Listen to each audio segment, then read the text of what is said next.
Welcome back to the channel, guys. It's Weedle, and today I'm going to talk to you about improving in World of Tanks, what tier tank you should be playing, and don't forget to like and subscribe if you want to see more content like this. So starting with tiers 4 through 6, this is the middle game of World of Tanks.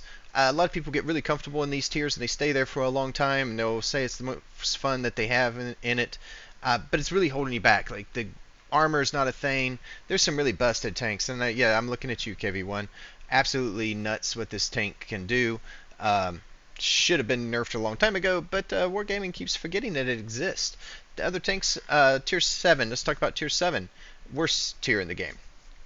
You don't have armor, but you're going to see a lot of tier 8 premium tanks that are overpowered, and you stand no chance of getting them. But then you can also see tier 9 tanks, and if you come across like an E75 and you're in your IS, it's not going to be fun for you. You'll be lucky to even pin him, and he can shoot you absolutely anywhere. It's not a fun tier to be playing.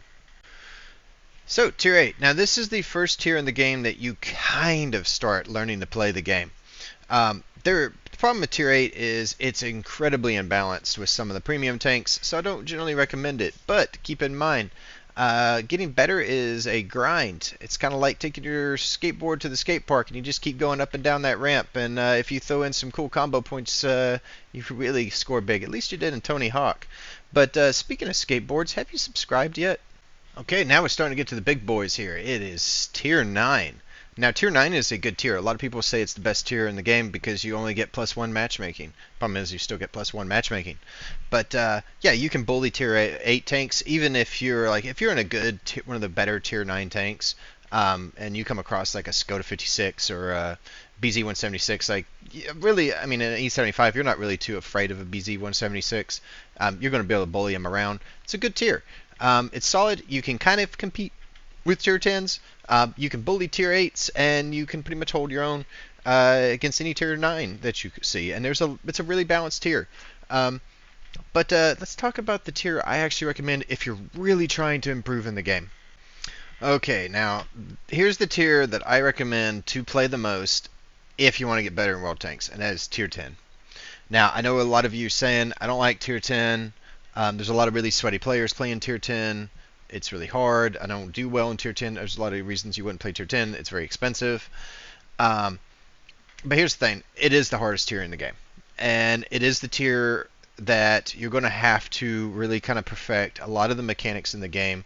You're going to have to get really fine with your shooting, like, aiming, shooting those weak spots, side scraping, knowing the map positions. And the only way you're going to get better at this tier is to play it. You will not get better at tier 10 if you're playing tier 8s, or if you're playing tier 6s and 4s. You're going to have to play tier 10. But here's the good news.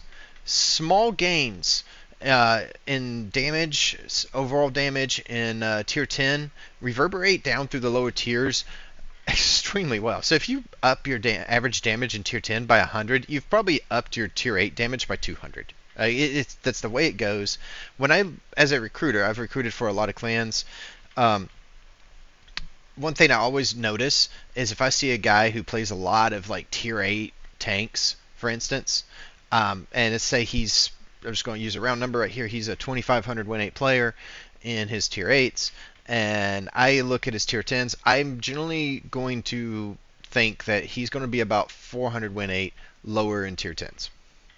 But if he were to increase his win 8 a little bit in his tier 10s, that really goes up dramatically in the lower tiers. So, yes, you want to get better in the game, spend a lot of time playing tier 10s. It's going to be rough to start with, especially if you haven't been doing it. You're going to go, wow, I'm not doing good. Hey, it is okay. We've all been there. Just keep grinding it out. You'll get the hang of it. Like I said, small gains. Start with trying to do 2,000 damage. Once you do that, go try to do 2,500 damage. Once you've done that, say, I want to do 3,000 damage a game. And you just keep upping it. I'm at a point now that I'm generally looking for 4,000 plus damage a game. And, I don't always get it, but a lot of times I do. So that's my recommendation, guys. If you want to get better, play tier 10. And, hey, don't forget to like and subscribe. Have a good day.